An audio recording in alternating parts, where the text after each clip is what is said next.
का नाम सुनते ही हमारे दिलो दिमाग में एक ही तरह की तस्वीर उभरती है, कुछ ऐसी। लेकिन अब समय के साथ साथ ये तस्वीर जो है वो थोड़ी थोड़ी सी बदल रही है, और हो सकता है उसकी वजह हम ही हो। मुझे ना बचपन की एक बड़ी धुंधली सी याद है, एक किस्सा छोटा सा सुनाता हूँ। मेरी ईजा जब सर्दियों के टाइम पर हमको आंगन में सुलाया करती थी, तो वहां से ना दूर पे हमको ऊंचे ऊंचे पेड़ दिखते थे। अब तब तो पता भी नहीं था कि वो पेड़ है कि क्या है। ऐसा लगता था मानो कोई राजा मुकुट पहन के खड़ा हो और उसकी प्रजा उसके आसपास हो। ऐसा लगता था जैसे कि कोई भगवान का रूप हो। अब हो सकता है तब ये बात समझनी थोड़ी आसान इसीलिए रही होगी क्योंकि ईजा कहती थी तू भी तो भगवान का ही रूप है। लेकिन जैसे जैसे बड़े हुए ईजा कहने लग गई कि ए राक्षस, दिन भर घूमता रहता है आवारा कहीं का। आवारा, शायद गुस्से में ही सही उसने मेरे को बता दिया कि करना क्या है। मैं एक कंटेंट क्रिएटर हूं और मुझे सोशल मीडिया में दाजू उला के नाम से लोग थोड़ा बहुत पहचानते हैं और जानते हैं, और मेरी कोशिश रहती है कि अपनी वीडियोस के थ्रू उनको थोड़ा सा एडिट करके उसमें कलर ग्रेड करके एक अच्छी सी क्लिप बना के आपके सामने पेश करूं। और फिर कमेंट्स भी आते हैं, वाओ ब्यूटीफुल। अभी 2 साल पहले हम पहली बार क्या हुआ था, मैंने आदि कैलाश की फोटो देखी थी। मैं यात्रा करने का बड़ा शौकीन हूँ, घूमता हूँ, घर से बाहर निकलता हूँ, दुनिया को देखता हूँ, अपने हिस्से से थोड़ा बहुत जानने की कोशिश करता हूँ। बचपन में मैंने एक बार जब मामा के घर गए थे, तो मामा ने वीसीआर में एक वीडियो दिखाई थी आदि कैलाश और ओम पर्वत की, और तब तो वहां जाना बहुत मुश्किल रहता होगा। उन्होंने वीडियो दिखाई और मेरी बड़ी इच्छा हुई थी कि ऐसा कौन सा पहाड़ है जहां पर ओम की आकृति बनी हुई है, ये जगह कहाँ है, एक बार तो ये जगह जरूर देखनी है। 2 साल पहले ऐसी सडनली एक कॉल आया और उसके बाद कुछ कुछ प्रोग्राम बना था। 2-4 उसमें क्रिएटर थे, 2-4 हमारे कुछ आसपास के हमारे सीनियर्स थे। तो कुछ एक प्रोग्राम बना था कि सोचा कुछ करते हैं, कुछ करते हैं। तो प्लान बना कि चलो आदि कैलाश चलते हैं। तो आदि कैलाश जाने के लिए पहली बार मौका मिला था, हम पिथौरागढ़ से दौड़ते हुए गए थे अपना आदि कैलाश और ओम पर्वत पर।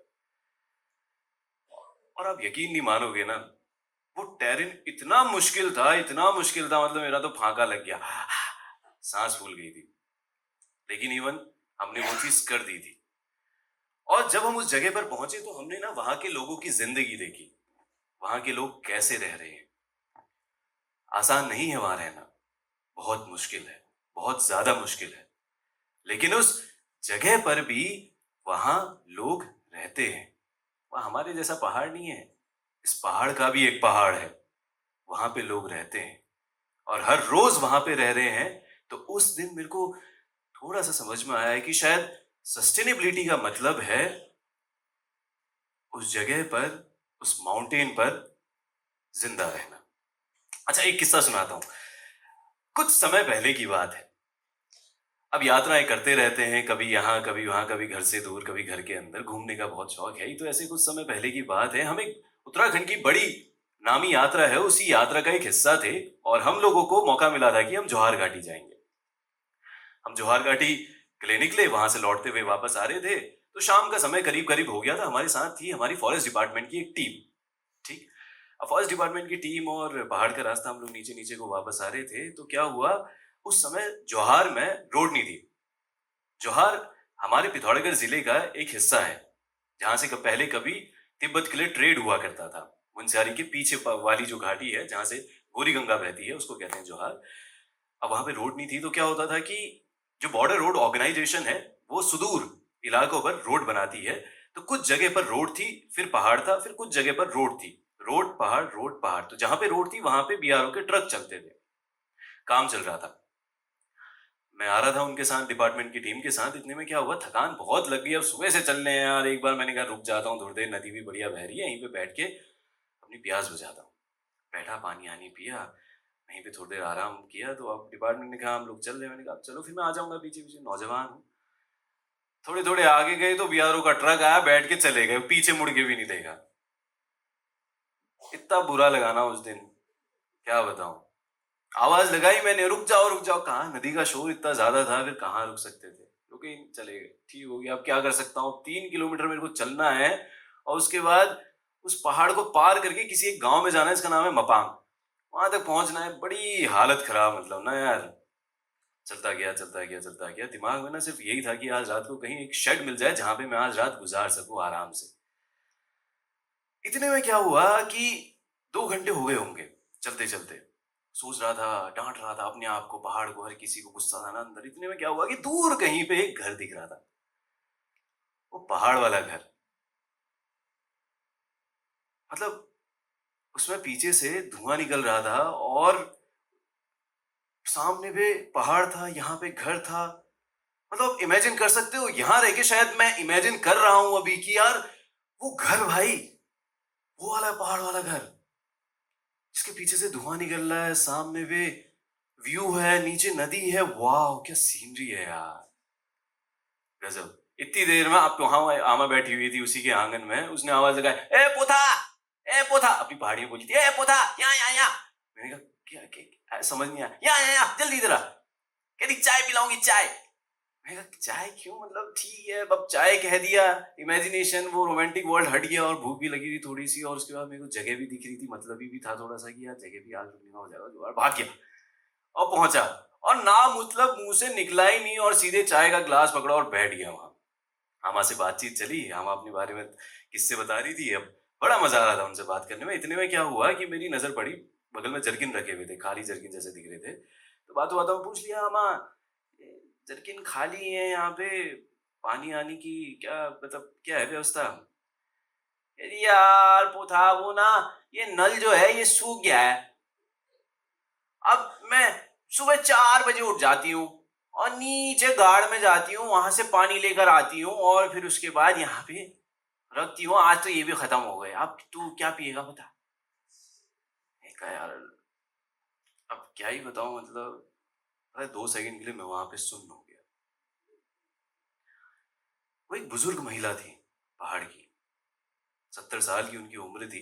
चेहरे पे उनके भले ही झुर्रियां झुर्रियां होंगी, लेकिन उनके चेहरे पे ना एक मुस्कान जरूर थी। और हर रोज सुबह उठती है 4 बजे और पानी लेकर आती है अपने कंधे में, और आज भी इस जगह पर रह रही है, अपने आप को यहां से दूर नहीं जाने दिया। वो एक बुजुर्ग महिला थी। अच्छा बात हो रही थी और फिर ऐसे ही आगे चलते गए, तो इतने में और बातचीत होते होते मैंने कहा कि टेंट यहीं लगा लेता हूँ, अब कैसे होगा क्या होगा करके। अमा ने कहा कि यार तू भी तो मेरे पोते जैसा ही है, चल आजा अंदर सो जा। अंदर ही रुका दिया और कहा कि यार मेरा एक पोता है तेरी तरह, दिल्ली में अपनी बहू के साथ, मेरी बहू के साथ रहता है और वहाँ नौकरी करता है। कहता है पहाड़ में तो कुछ आजकल रखा ही नहीं है, यार दिवाली में आऊंगा तो तेरे को भी साथ में ले जाऊंगा, इसी क्या इंतजार कर रही हूँ। बड़ी प्यारी, बड़ी खूबसूरत थी। मैंने एक फोटो खींची है आमा की उस झाग से। कट टू टुडे, ठीक हो गया, सब कुछ हो गया, आमा से मिल लिए, सब कुछ चल गया, ये सारी चीजें हो गई। अब हम अपनी जिंदगी में मगन है, मैं अपना कंटेंट बना रहा हूँ, आमा भी किसी दुनिया में होगी, सब कुछ चल रहा है, बढ़िया है।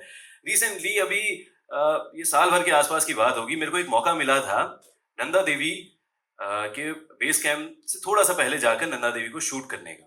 मौका बड़ा अच्छा था तो मैं जी चला गया। अब उसी एरिया में आमा भी रहती थी, सोचा कि चलो लगे हाथों आमा से भी मिल लूंगा। मिठाई का डब्बा ले गया था क्योंकि अब तो कंटेंट क्रिएटर बन गया हूँ। मिठाई का डब्बा लेकर मैंने कहा मिलते हैं। अब क्या है ना, उस जगह की अब थोड़ा सा मतलब जो पिक्चर है बदल चुकी है। अब वहां पे रोड पहुंच रही है, चेहरे थोड़े से नए हैं, थोड़े सांवले से चेहरे, लग रहा था जैसे कि प्लेन्स की साइड से आए हुए हैं, धूप ज्यादा खाली उन्होंने। और वहां पर अब पहाड़ थोड़े से टूट रहे हैं। आमा के दरवाजे तक पहुंचा और फिर उसके बाद देखा कि यार दरवाजे में ना एक ताला लगा हुआ था। इधर उधर मेरे को लगा कि अब पानी भरने जाती है, कुछ ना कुछ करती रहती हैं, वो कहाँ चुलबुलाहट पड़े रहता उनको। तो बगल में एक पड़ोसी से पूछा कि कहाँ है अम्मा, आजकल दिख नहीं रही है यहाँ पे, सब कुछ मतलब थोड़ा चाक भी ऐसा ही रखा हुआ है, बिखरा बुखरा सा। तो पड़ोसी ने मुझसे क्या कहा कि बरसात के आसपास की बात है, नल में पानी नहीं आया, अम्मा गाड़ में गई थी पानी भरने के लिए, उनका पैर फिसल गया और समय से इलाज नहीं मिल पाया उनको, गुजर गई।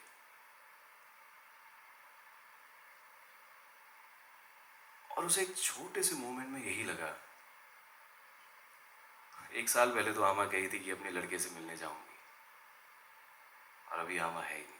पिछली बार फीकी चाय पी थी, इस बार मिठाई लाया था। अब मिठाई आमा के साथ खाने का मन था, इस बार खा नहीं पाऊंगा। और ये जो दिक्कत है, ये हमारे पहाड़ के सिर्फ एक उस घर की नहीं है, एक उस आमा की नहीं है। हमारे पहाड़ की जाने कितनी महिलाओं की है, कितनी आमाओं की है, कितने उन लोगों की है। एक सरकारी आंकड़े बताते हैं कि करीब 1790 ऐसे गांव हैं जो अब जहां पर घर है, जमीन है, जंगल है, पर लोग नहीं। उनको कहते हैं घोस्ट विलेजेस। हमारे बागेश्वर के कुछ गांव हैं, हमारे टिहरी, हमारे गढ़वाल, पिथौरागढ़ के 60+ रिमोट एरिया के गांव हैं जो अब घोस्ट विलेजेस की लिस्ट में शामिल हो चुके हैं, और ये गवर्नमेंट रिपोर्ट है। अब ऐसे में तो बताओ आप, हम सबसे एक हर किसी का सवाल होना चाहिए कि ऐसे में करें तो करें क्या? मतलब रोना रोएं, क्या कर सकता था? चार पे बैठ के, दरवाजे पे बैठ के रो, सब आमा गुजर गई, क्या कर सकते हैं? मुझे लगता है ऐसे में सिर्फ एक ही उपाय हो सकता है। हमको बस कोशिश करनी है एक उम्मीद जगाने की, एक होप छोड़ने की। रिसेंटली हमने एक प्रोजेक्ट किया था, उसमें क्या था, सरकार के साथ मिलकर किया था। उसमें हमने एक गाड़ी डिजाइन करी थी। गाड़ी ऐसे डिजाइन करी थी कि एक चलती फिरती बढ़िया वैन थी, उसके अंदर कुछ कंप्यूटर्स थे, इंटरनेट की सुविधा थी, और वो गाड़ी बढ़िया चल के पहाड़ वाले रास्ते में किसी सुदूर इलाके पर जा सकती थी, और सुदूर इलाके पर जाकर वहां बच्चों को एजुकेट कर सकती थी टेक्नोलॉजी और कंप्यूटर्स के बारे में। और जब पहली बार एक गांव के बच्चे ने ना उस कंप्यूटर से अपना वीडियो बना के इंटरनेट में डाला है, तो उसकी आंखों में एक चमक थी, और चमक कह रही थी कि मैं पहाड़ की वो हवा हूं, मैं पहाड़ का वो नौजवान हूं जो आज अगर यहां से कुछ कर देना तो दुनिया हिला सकता है। बस हमको वो होप जगानी है, उतना सा काम करना है। मुझे लगता है कि अगर हम उतना सा काम कर दे तो शायद इस ताले की चाबी खोल देंगे, और इस ताले की चाबी हम सभी के हाथ में है। बस एक उम्मीद जगानी है। अगर मैंने आज कंटेंट क्रिएट करके 4 लोगों के साथ फोटोज खिंचा के 4 लोगों को ये बता दिया कि भाई ये मैं नहीं, ये तू है, तो शायद मैंने किसी गांव का एक दरवाजा खोल दिया। तो हमको बस एक दरवाजा खोलने की जरूरत है। हम बस एक बड़ी छोटी सी बात है, लेकिन एक बात है, अगर सुन ली तो बहुत बड़ी हो जाएगी, समझ ली तो उससे भी ज्यादा बड़ी हो जाएगी, नहीं तो बस एक बात है। हम कोशिश कर सकते हैं। अगर हम कभी गांव जाएं, हमको रोड साइड में वहां पर लिंगड़े, आलू, मूली बेचते हुए बहुत से लोग दिखते हैं। अगर हम उनसे कुछ सामान खरीद लें तो हम उनकी इकोनॉमी को सपोर्ट कर सकते हैं, हम अपने स्तर पे कुछ कर सकते हैं। हम होटल में ना जाने के बजाय अगर हम होम स्टे में रहें तो शायद वो आमा का लड़का वापस उस घर को आकर रेनोवेट कर दे। हम कोशिश ही तो कर सकते हैं। बाकी तो मैं भी अपनी दुनिया में हूँगा, शायद आमा भी अपनी दुनिया में होंगी, लोग भी अपनी दुनिया में होंगे, लेकिन कोशिश हम कर सकते हैं।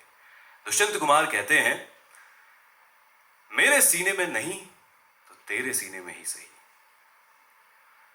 मेरे सीने में नहीं तो तेरे सीने में ही सही, किसी ना किसी के ही सही, लेकिन आग जलती रहनी चाहिए, आग जलती रहनी चाहिए।